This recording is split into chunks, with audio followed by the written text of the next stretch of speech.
No one delivers more exclusive interviews with ATA executives than CBT News.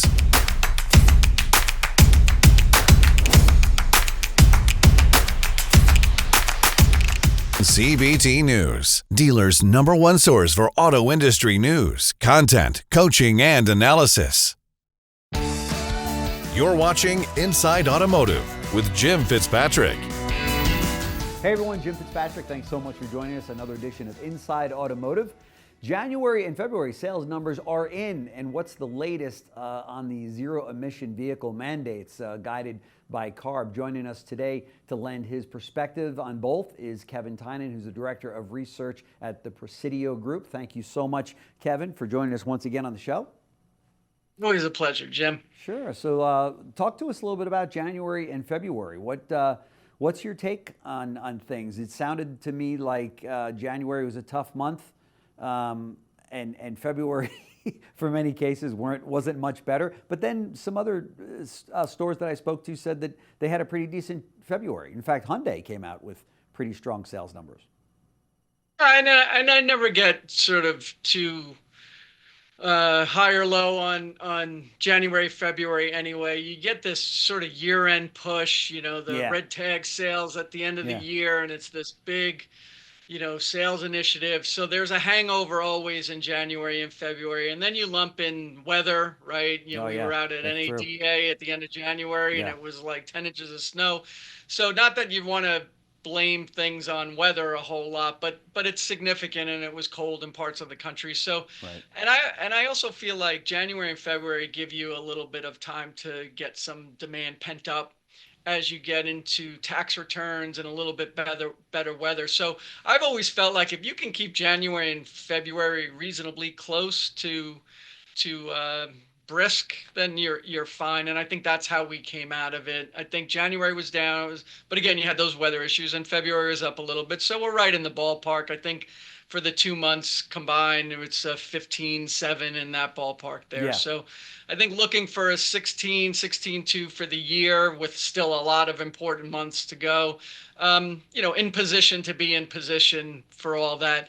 But, and the other thing too, and when we've talked about this a lot, is that just volume for the sake of volume is only part of the story. The question is, what does pricing look like? What do margins look like?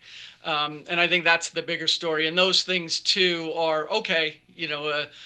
December, you're going to get the highest transaction price because of truck sales at the end of the year and depreciation rules. So pricing has come down just a little bit, but you would expect in January and February. So sure. I think the idea that supply and demand are in balance, pricing is firm, margins are okay, is how we're going to get into the important part of the year. Sure. How do inventory levels on lots look right now? Not horrible. They aren't perpetually rising or chronically rising as they usually do. So there seems to be a little bit more production discipline happening now. Plus, you get reasonable seasonally adjusted rate in January and February. So you're kind of selling down that end of the year inventory. So right around 3 million units. Mm-hmm. And if you think about the not seasonally adjusted total being somewhere between, 1.3 million, 1.4 million at the end of the year, you like that number to stay at 2x. You want inventory to be not a whole lot more than 2 times what monthly sales are, and we're kind of in that range. It may be a little bit frothy in the upper 2s, but it's not horrible. That number could have gotten to 4x back in the day before the pandemic. So we're better than we used to be, but well off that bottom of a 1-to-1 ratio that we saw during 21 and 22. And how are we faring on the EV side? What does that look like? Yeah, that was. Thought I saw the number from 7.3% increase year over year, which is a little bit eye-opening, right? Because one, you're coming off a low base still. People talk about EVs, and there's still a low percentage of the total, still single digits. And then when it's the semantics of what are we talking about with an EV? Are we talking about plug-in hybrids also, or just battery electric? So that number being still a low base and not growing that fast is a little bit concerning. And the other thing I would say is if you consider that 7.3% number for 2024, 2024 until really November was a very different year, Yeah. right? Like, so there wasn't a ton of growth there. And now we have Trump administration with a completely different mindset Yeah. on that segment of the industry. And we'll have 12 full months of that going forward. And we're obviously already starting to see some of that, the talk of whether it's tariffs or rolling back the subsidies and the targets, and it gets into a lot of different moving parts here. Right. So if it was a 7.3 in 24, I can't imagine it's back in that range for 25. Yeah. Yeah. Where do we stand on the mandates, on the ZEV mandates?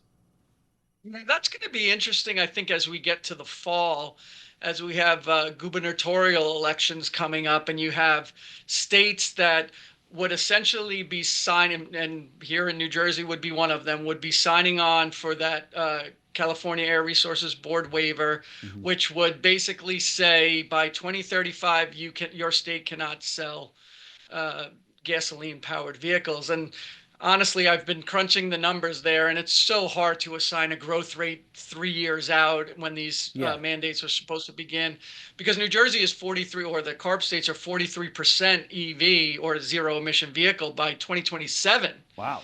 Wow. And that growth rate from where New Jersey finished in 2024 is like a compound annual growth rate in the 80%. It's, Right. It's not, and I think the important thing to think there is that you say, okay, a manufacturer doesn't hit the target and they pay a civil penalty eventually. It's like, no, that's the consumer, right? And Yeah. that's the manufacturer isn't going to say okay and write a check. They're going to pass those costs along, and if you're dumping inventory, slow selling inventory, then the dealerships, your local retailers are holding that bag. That's right. And also pushing that down to the consumer. So to me, it seems like a very unnatural way to look at the industry over the next couple of years in terms of supply demand balance, and there has to be better ways than to restrict a technology and say you can only do this. I don't know how it's going to go, and I think it's going to be very interesting for some of those elections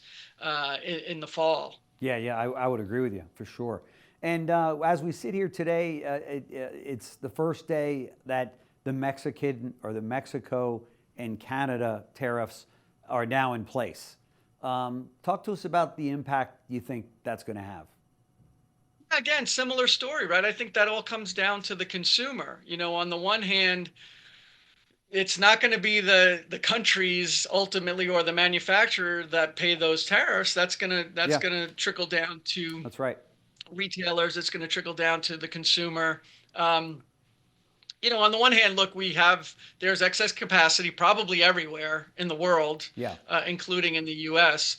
So on the one hand, there goes affordable vehicles, but on the other side of it, are we saving jobs or creating jobs by localizing the production of vehicles?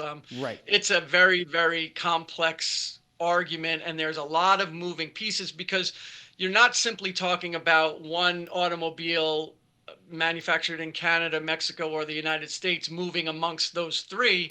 There's other parts and products and technologies that are moving not only within North America, but globally. Yeah. So the trade war or the tariff war is way, way more far reaching than simply automotive. And, it's even a difficult thing to talk about because everything changes, basically minute by minute. But the bottom line, I'd say, Jim, is that, this would be a tax on the consumer at the end of the day.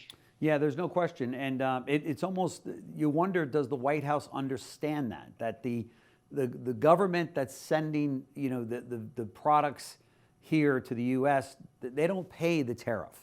That importer pays the tariff, and therefore it's, to your point, gets passed right down to the end seller, and then of course the purchaser, the consumer, right? And I don't want to speak for the White House, but I think what the argument would be is that, well, you want affordable vehicles, but you also want a job, right? So that affordable, and you also, as a as labor, right, as a worker, you want to maximize your earnings. That's right. Right. So all those things don't work together, right? We Right. talk about it when we're building cars, right? It can be fast, it can be reliable, it can be affordable. Pick two, right? So you can That's right. have your affordable vehicle, Right. but it can't be manufactured here. So Yeah. there go the jobs, right? So if you want the jobs here and you want to earn as much as you can, there goes your affordable vehicles, right? So there's a lot of movement within those concepts, and I think where the White House is right now is saying, yes, that's going to be pain, and we do understand that that's going to cost people more, but you will have the job to be able to afford that vehicle because it will be made here, and you will be earning to be able to buy your own products. Right. So what does it all mean for the first quarter? What do you think March is going to bring? You think we're it sounds to me like we're pacing pretty decent so far. Yeah, and I think also with the uncertainty around pricing and Yeah. tariffs and whatnot, you may get some pull forward of demand saying like, let's get in here before these things really take effect, Yeah.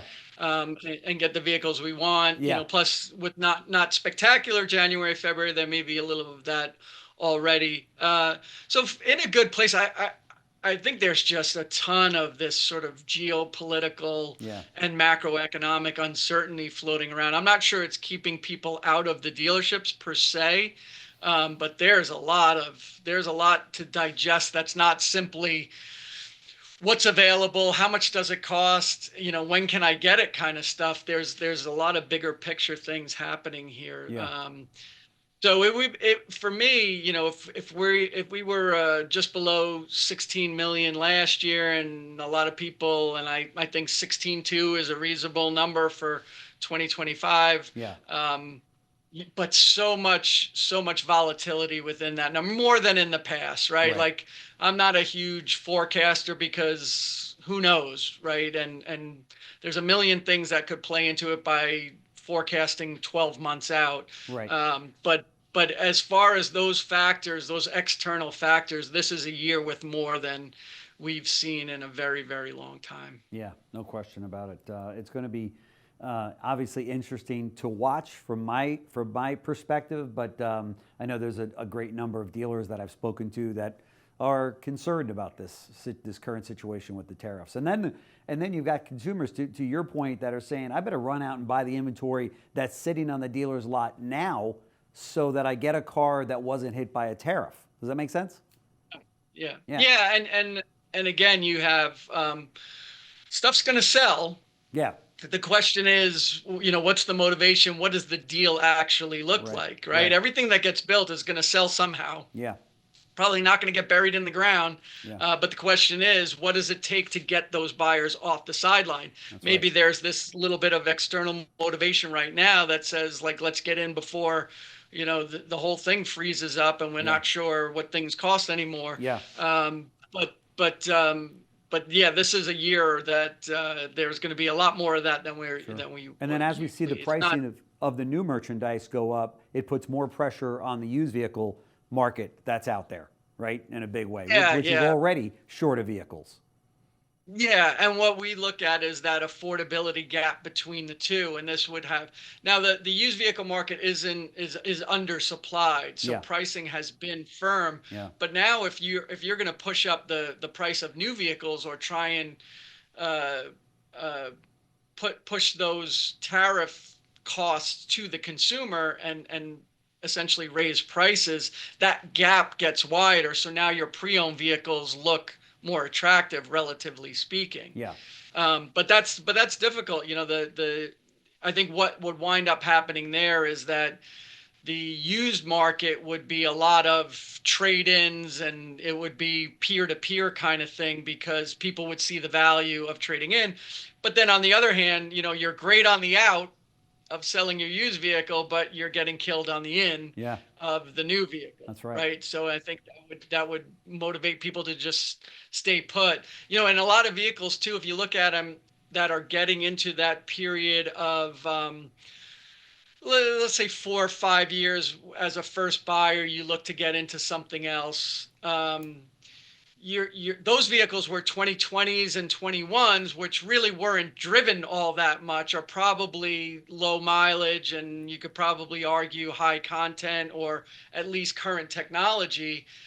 So I think you could get a lot of who would be sellers of their used vehicles just holding on because of that affordability gap getting Right. wide, and Right. and new vehicles just being more difficult to afford. Sure, sure. Any comment on the Carvana purchasing a Stellantis dealership and getting into the new car business? Have you been Yeah, watching that's an that at all? interesting one. Yeah, Yeah, that's interesting. yeah, I don't. There's it's one of those things that I being only a used vehicle dealership really limits your revenue flexibility. yeah, So sure. to me, I feel like Carvana, CarMax only doing pre-owned vehicles are significantly disadvantaged, right? The other thing they don't do or hadn't done is parts and service, right? Right. And these are all high margin businesses. Yeah, So interesting to see them maybe start to realize that, that you need that revenue diversity sure. to be able to offset something like this that happens in the new vehicle market, or tight supply or oversupply and bad margins in the pre-owned market. And that's I think the profit secret that might be out of the bag now as an advantage to the full line legacy dealerships, is that you can kind of go where the market warrants by saying, hey, this segment that we have a lot of interest in is not so great right now, but we have all these other ones where we can diversify that revenue base. Yeah. And a very interesting move from that perspective. It's Because funny, we saw. if you're Go ahead. if you're used only, right, and this market is undersupplied and you're overpaying for your used vehicle, there's nothing you can do. That's right. Right? You're just gonna compete with CarMax and Yeah. every other franchise dealer, and the only way out is through Yeah. till the environment changes. That's right. We saw CarMax, a few years ago divest themselves of all of their new car franchises and said, we're going to focus on the used business rather. And it was funny, I was with AutoNation 25 years ago, and at a time that they came in, Mike Jackson came in from Mercedes-Benz, took over and said, hey, these 40 used car mega stores have got to go. We're going to focus our energies on the new car franchises that we have, which were some 265 at the time. So it was interesting to see you've got, CarMax getting out of the new car business, and AutoNation saying we're getting out of the used car business, and now you got Carvana, a huge retailer, saying we want to get into the new car business. It's interesting to watch. Well, and if you looked at it historically, right, and especially pre-pandemic, like we talked about earlier, you had 4 million units of new vehicle inventory. So you had no margin, you had no pricing power, whatever. And I think when you look across at what a CarMax, or this was before Carvana really, but if you look at what a CarMax was doing, they could maintain margin. Yeah. And you look over and you say, why am I banging my head against the wall with these manufacturers to make 4% gross on the front when I look at what CarMax is doing, and they're making, maybe even double digits in used vehicles. That's right. Right. So, and that's that flexibility I'm talking about that the full line dealers have the ability to do. And I think that you got to that point where the new vehicle market was so oversupplied pre-pandemic that the full line dealers said, like, hey, this is, we're working very hard for very little margin. That's right. Let's go see what's up over there at CarMax. What are they doing that makes this margin better? And you had this big push towards the pre-owned market. Yeah. And then it all flipped during the pandemic because supply and demand of the new side were so much tighter and balanced. Then it was like, forget the used side, let's go back, and earn double digits on the front end on a new vehicle. That's right. So, That's right. but you have to have that flexibility to be able to do that and make that pivot in the first place. Yeah, for sure. I mean, the key is to have, if you're going to be a Carvana, or you're going to be, even in the case of Sonic Automotive Group with Echo Park, to have the best of both worlds. You've got your used car operation profitable, and you've got your new car stores profitable. Everyone's happy, and then that does give you that flexibility to pivot as you need to, right? And you probably have 50% plus gross margin in your fixed operations, right? Your That's right. Yeah. parts counters, your service bays, right? Yeah. So those things you're creating new customers, but really what you want is to get them into your service bays, right? That's right. And then that's pure profit. So Yeah. yeah, again, that's that diversity of business units of revenue generation that help you offset good times, bad times. That's right. That's right. Kevin Tynan, Director of Research at the Presidio Group. Thank you so much for joining me today. I know that our dealer viewers get a lot out of your visit with us each time you come on, so thanks so much. Great to see you, Jim. Great seeing you. Thanks for watching Inside Automotive with Jim Fitzpatrick.